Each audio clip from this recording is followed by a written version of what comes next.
Welcome to Monrovia. Hey, have a taste of our culture. Hey, our girls are like no other. Hey, anywhere we take it over. Hey, welcome to Monrovia. Hey, have a taste of our culture. Hey, our girls are like no other. Hey. Hello everybody, welcome back to my kitchen. So in today's video I'm showing you guys how I make my beans torborgee.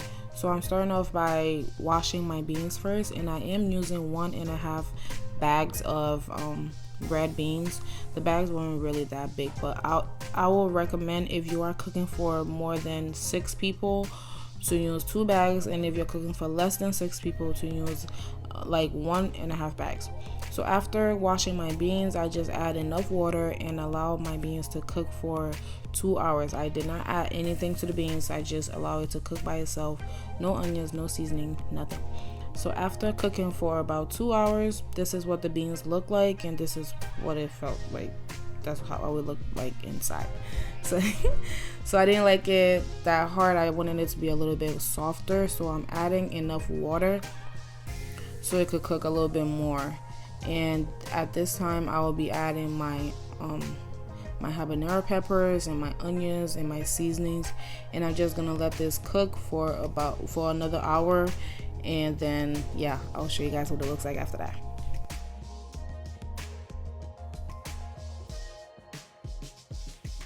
So I'm pretty sure you guys realized that I took out a little bit of the beans.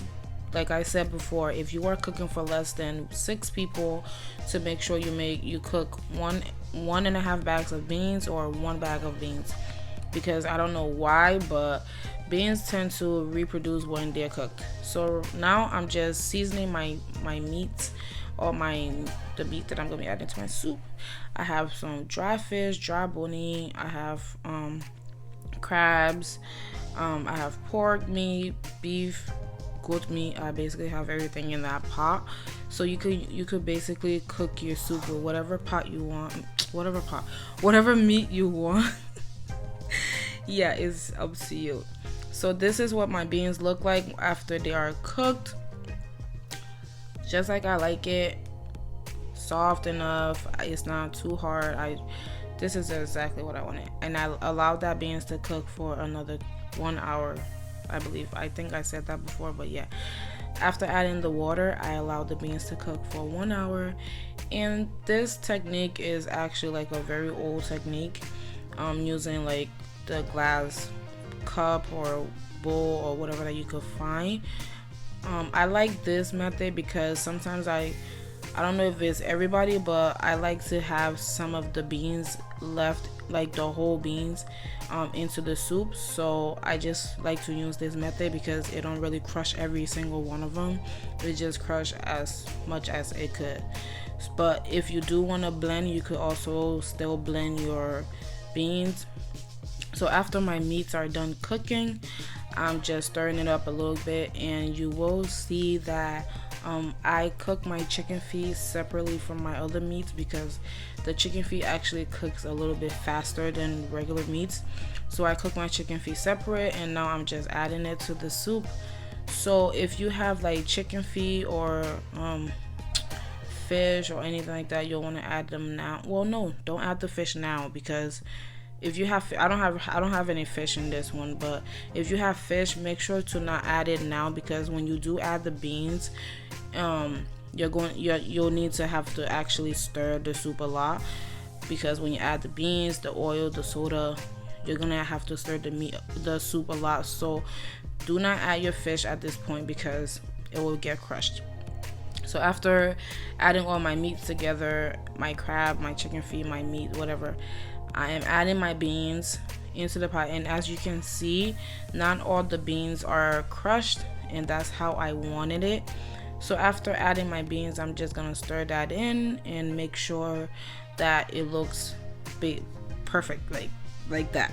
Okay, so after stirring that, now you just need to add your torborgee oil.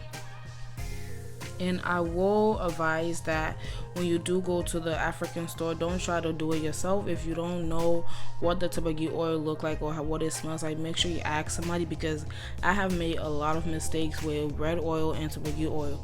So take my advice and make sure you ask questions before you start picking up oil, because if you add red oil to Torborgee and thinking it's Torborgee oil and then you add the soda, it's not going to do anything. I'm telling you, it's just going to be like you're cooking regular beans with red oil.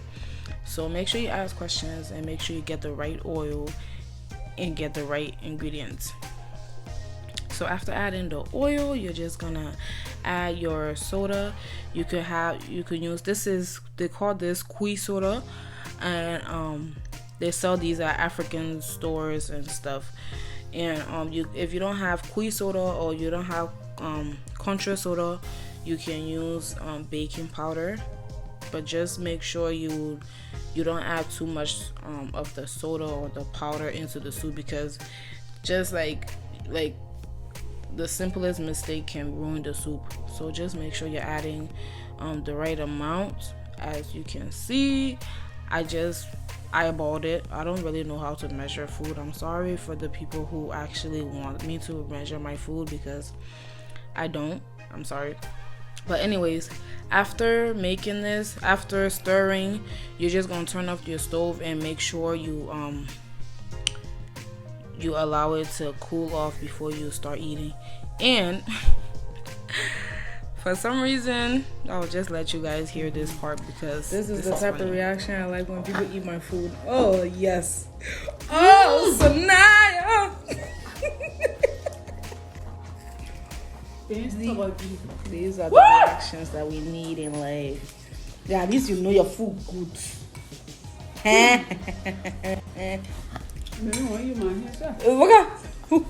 Oh my God, don't do it.